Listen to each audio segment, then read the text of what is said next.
Imaginez un peuple paisible, vivant en harmonie avec la nature, mais constamment persécuté par des voisins puissants et cruels.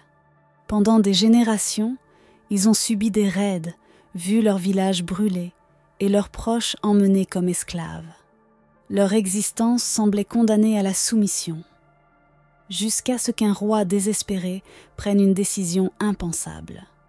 Le peuple d'Umud, niché entre de vastes rivières et des forêts denses, était petit en nombre et connu pour sa nature calme. Leur taille modeste et leur pacifisme avaient fait d'eux des cibles faciles pour leurs voisins, les habitants d'Umu-Agu. Plus nombreux et redoutables, ces derniers étaient réputés pour leur maîtrise de la guerre. Pendant des années, Umu-Ageu avait pillé les villages d'Umud, kidnappé leurs proches et les avait vendus comme esclaves. Mais un jour, la patience du peuple d'Umud s'épuisa. La douleur accumulée pendant des années de souffrance se transforma en une rage sourde, et sous la direction de leur roi, Mba, ils décidèrent de riposter. Cette déclaration de guerre fit rire leurs ennemis. Les habitants d'Umu-Ageu, sûrs de leur supériorité, se moquèrent de cette audace et proposèrent même à Umud de choisir le champ de bataille. Le choix d'Umud surprit tout le monde. Ils désignèrent la rivière Anna, un lieu empreint de mystères et de légendes. Connue pour ses eaux profondes et ses récits de créatures spirituelles, la rivière avait toujours inspiré crainte et respect. Les habitants d'Umu-Ageu, persuadés qu'il s'agissait d'un choix stratégique, acceptèrent sans hésiter. Ce qu'ils ne savaient pas, c'est que le roi Mba, poussé par le désespoir, avait conclu un pacte inconcevable pour protéger son peuple. Une nuit sombre, alors que tout le village dormait, le roi Mba se rendit seul au bord de la rivière Anna. Les eaux tranquilles scintillaient sous la lumière de la lune. Mais l'esprit du roi était agité. Il savait que son peuple ne pouvait pas survivre seul face à l'armée puissante d'Umu-Ageu. Pris dans ce dilemme, il invoqua la déesse de la rivière, une entité redoutable dont on disait qu'elle pouvait exaucer les vœux les plus désespérés, mais à un prix terrible. Le roi, agenouillé, supplia la déesse. Avec une voix tremblante, il fit une offrande qui brisa son cœur. Il déposa son fils aîné, le prince Obas, âgé de seulement 10 ans, sur un autel improvisé près de l'eau. Le garçon regarda son père avec des yeux innocents, sans comprendre ce qui allait se passer. Le roi murmura : « Grande déesse, prends mon fils, le trésor de mon cœur. Accorde-nous ta protection et la victoire sur nos oppresseurs. En retour, je jure que personne ne troublera jamais tes eaux sacrées. » Un silence lourd s'abattit, brisé soudainement par un grondement venu des profondeurs.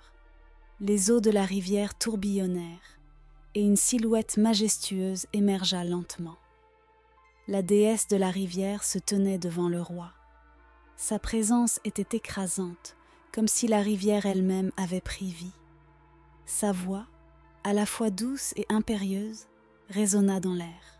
« Roi Mba, je ressens la sincérité de ton cœur. Mais sache ceci, je ne prendrai pas la vie de ton fils. Mon pouvoir ne demande pas un tel sacrifice. » Le roi, abasourdi, écouta attentivement.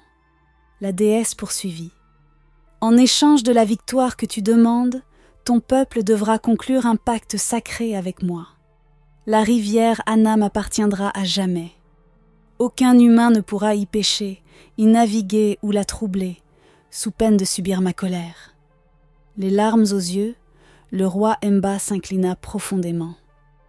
« Grande déesse, je jure devant toi que ce pacte sera respecté pour l'éternité. » La déesse hocha la tête, puis disparut sous les eaux, laissant derrière elle des ondulations mystérieuses. Le roi retourna vers son peuple, convaincu que leur salut était assuré. Quelques jours plus tard, la bataille entre Umud et Umu-Ageu eut lieu. Les guerriers d'Umud, autrefois craintifs et faibles, semblaient maintenant possédés par une force surnaturelle. Les eaux de la rivière Anna, autrefois calmes, s'élevèrent dans une fureur déchaînée. Des vagues gigantesques engloutirent les soldats d'Umu-Ageu, tandis que des voix mystiques, semblables à des chants, résonnaient dans l'air. La victoire d'Umud fut totale, mais elle ne résultait pas seulement de leur courage. C'était la puissance de la déesse de la rivière qui avait assuré leur triomphe. Après leur victoire éclatante, le peuple d'Umud célébra son triomphe, mais leur roi, Mba, savait que cette victoire avait un prix. Il rassembla son peuple et décréta que la rivière Anna serait sacrée pour l'éternité. « Personne ne devra jamais troubler ces eaux, annonça-t-il d'une voix grave. Si quelqu'un ose pêcher ou naviguer sur cette rivière, lui et sa famille seront sacrifiés à la déesse. Souvenez-vous que c'est grâce à elle que nous sommes encore en vie. »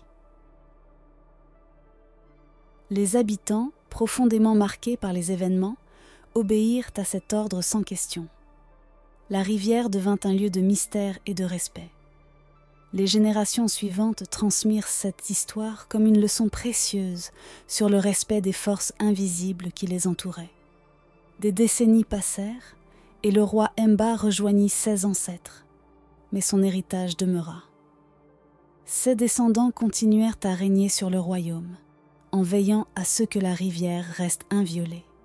Cependant, avec le temps, les récits du pacte avec la déesse de la rivière commencèrent à s'effacer de la mémoire collective. Pour certains, ce n'était plus qu'une légende racontée aux enfants avant de dormir. Quand le roi Yéna, l'arrière-arrière-petit-fils d'Emba, monta sur le trône, le royaume avait changé. La paix et la prospérité régnaient, et les guerres entre villages étaient devenues de lointains souvenirs. Pourtant, l'oubli du passé ouvrait la voie à la négligence.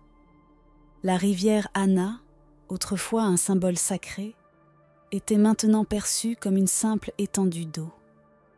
Les habitants des villages voisins regardaient ces eaux scintillantes avec envie, chuchotant que ces poissons étaient plus gros et plus nombreux que partout ailleurs. Certains murmuraient qu'il était insensé de laisser une telle richesse inexploitée. Ces idées commencèrent à se répandre, et bientôt, un groupe de jeunes ambitieux se présenta devant le roi Yéna avec une proposition. « Votre Majesté, dit l'un d'eux, la rivière Anna est une bénédiction que nous laissons dormir. Imaginez la richesse que nous pourrions tirer de sa pêche, ou même d'un pont pour relier nos villages. Les vieilles histoires de déesses et de pactes sont dépassées. Il est temps de progresser. » Le roi Yéna, bien qu'hésitant, écouta attentivement. Les mots des anciens lui revinrent à l'esprit, mais il vivait dans une époque où ces récits étaient vus comme des superstitions. Pourtant, une partie de lui ne pouvait ignorer les avertissements transmis par ses ancêtres. Après de longues délibérations, il se leva et déclara « Non, nous ne toucherons pas à la rivière Anna. Le pacte est sacré et il doit être respecté. » Cette décision soulagea certains, mais enragea d'autres. Parmi les mécontents se trouvait le plus jeune fils du roi, le prince Agno. Arrogant et sûr de lui, il voyait la rivière comme une opportunité inexploitée. Il n'avait que mépris pour les traditions et se considérait comme un visionnaire capable de mener le royaume vers une ère nouvelle. Agno était le fils préféré du roi, le dernier né et l'enfant de sa seconde épouse, la reine Adaku, décédée en le mettant au monde. Cette perte tragique avait rendu le roi excessivement protecteur et indulgent envers Agno, ceux qui avaient façonné un jeune homme gâté, sans respect pour l'autorité ni pour le passé. Quand le roi annonça son refus d'exploiter la rivière, Agno éclata de colère et se précipita dans les appartements royaux. « Père !» s'écria-t-il. « Pourquoi laisses-tu ces vieilles histoires freiner notre avenir ? La rivière Anna nous appartient, pas à une déesse imaginaire. » Le roi, fatigué de l'arrogance de son fils, répondit avec gravité. « Agno, tu ne comprends pas. Ce n'est pas de la peur mais du respect. Le pacte a été scellé par le sang pour sauver notre peuple. Nous ne pouvons pas le briser. Agno ricana. Respect, c'est de la lâcheté. Tu es roi, pas un serviteur d'un fantôme. Le roi se leva, le regard sévère. Assez, ma décision est prise, et tu ne la remettras plus en question. Mais dans le cœur d'Agno, la rébellion brûlait. Cette nuit-là, tandis que le royaume dormait, il contempla la rivière Anna depuis la fenêtre de 16 appartements. Sous la lumière de la lune, ses eaux scintillaient, comme pour le narguer. « Si mon père ne fait rien, murmura-t-il, alors je le ferai. Je prouverai à tous que ces histoires ne sont que des mensonges. » C'est ainsi qu'il décida de défier les interdits sacrés. Cette nuit-là, alors que le palais était plongé dans le silence, Agno prépara son plan. Déterminé à prouver que les récits sur la rivière Anna n'étaient que des contes, il se glissa hors de 16 appartements, prenant soin de ne pas réveiller les gardes. Sous le clair de lune, il se rendit seul au bord de la rivière, son cœur battant d'un mélange d'excitation et de défi.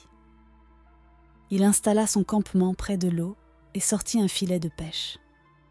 Avec un sourire de défi, il murmura « Je vais montrer à tous que cette rivière n'a rien de sacré. » Il jeta son filet dans l'eau, attendant avec impatience.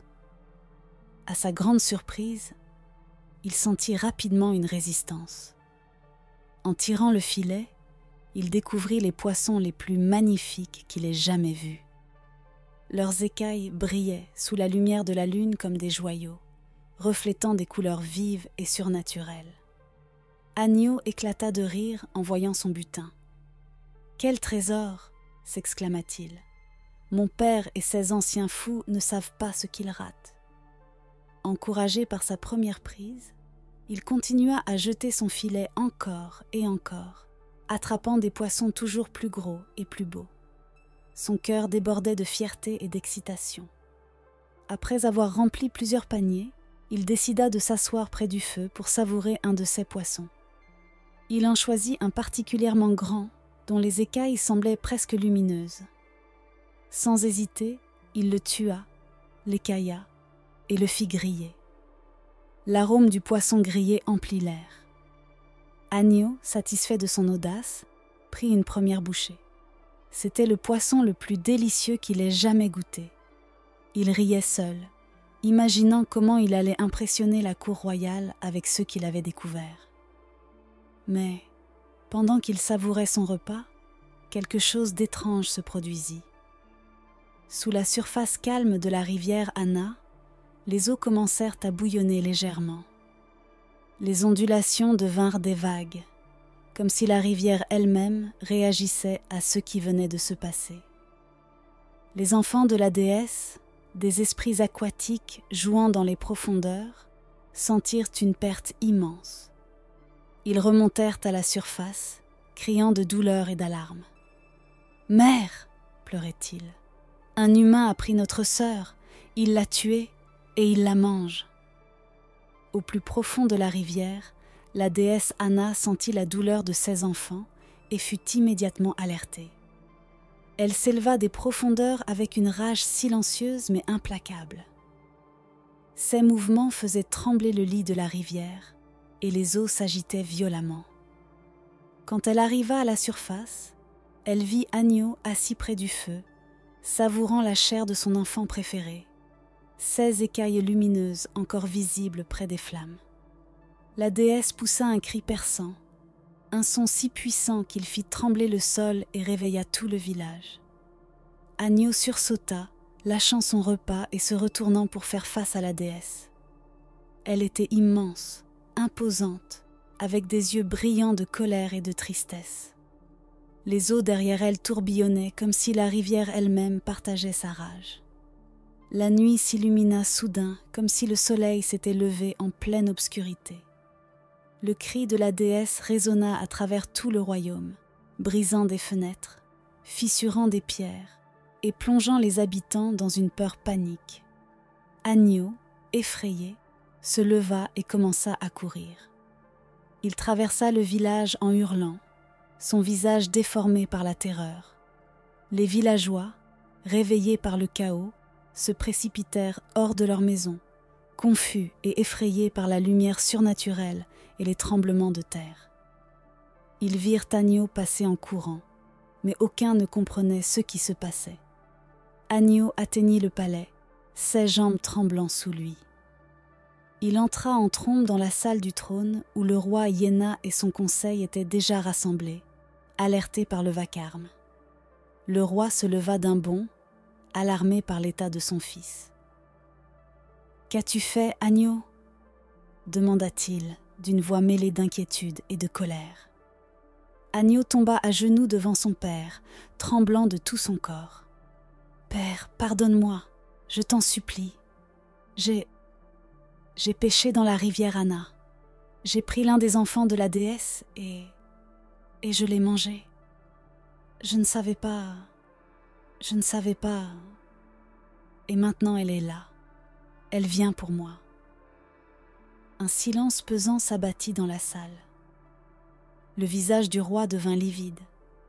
Il comprit immédiatement la gravité de ce que son fils avait fait. « Tu as brisé le pacte sacré, » murmura-t-il horrifié.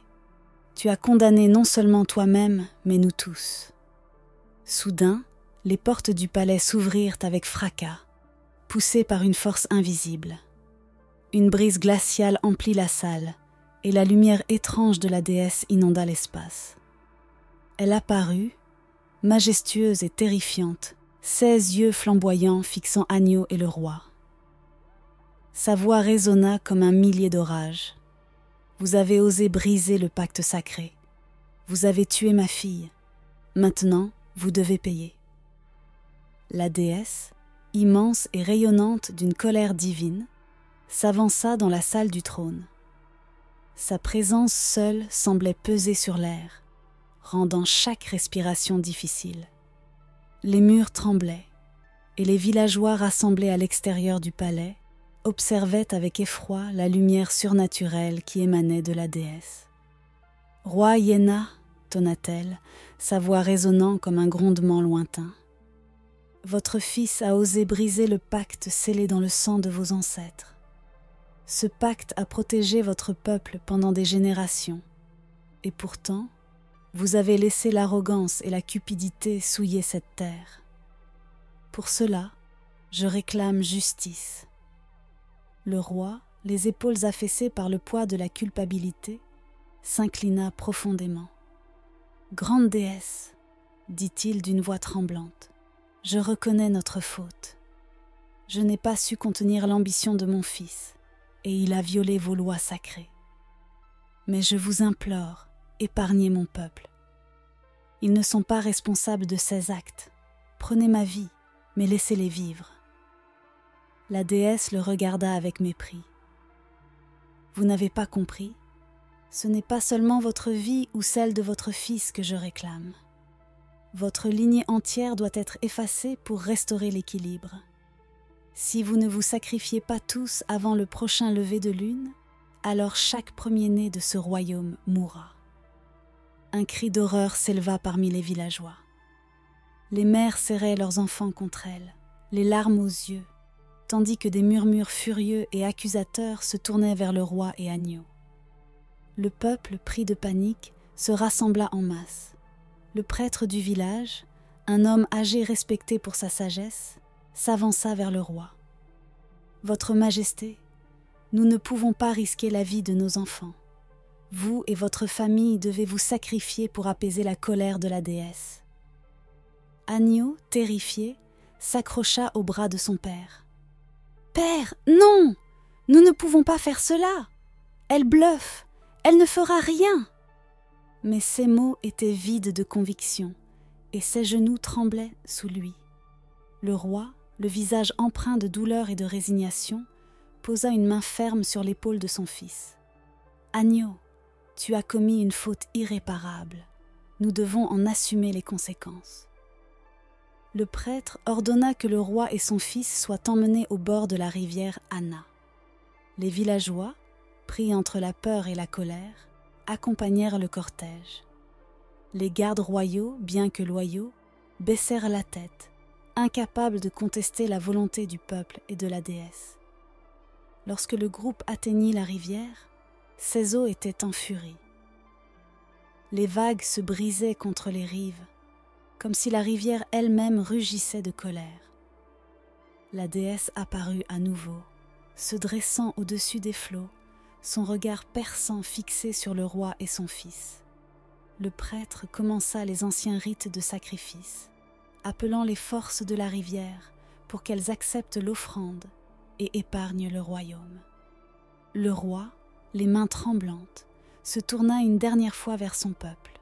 « Prenez soin de ce royaume », murmura-t-il, avant de plonger dans les eaux tumultueuses. Agneau, paralysé par la peur, tenta de résister, mais les villageois le forcèrent à suivre. Ses cris désespérés furent rapidement noyés par le grondement de la rivière. Les flots s'ouvrirent et engloutirent le roi et son fils dans un silence terrifiant. Une fois le sacrifice accompli, la déesse se tourna vers le peuple. Sa voix, bien que toujours imposante, avait perdu un peu de sa dureté. « Le pacte est restauré, mais sachez ceci, le prochain roi de ce royaume ne sera pas un homme de pouvoir ou de richesse. Ce sera le plus humble parmi vous, un homme qui respectera mes lois et protégera cette terre. » Les villageois, accablés par la perte de leur roi, tombèrent à genoux en signe de soumission. Le prêtre, suivant les instructions de la déesse, guida le peuple dans l'élection d'un nouveau roi. Après des délibérations, ils choisirent un humble fermier nommé Ugo Chukwu, connu pour son honnêteté et sa dévotion envers les traditions. Sous le règne d'Ugo Chukwu, le royaume retrouva la paix. La rivière Anna, désormais encore plus respectée qu'auparavant, devint un symbole sacré que personne n'osa plus troubler. Et ainsi, la légende du pacte de la rivière Anna continua de vivre, transmise de génération en génération, comme un rappel des conséquences terribles de l'arrogance et de la désobéissance.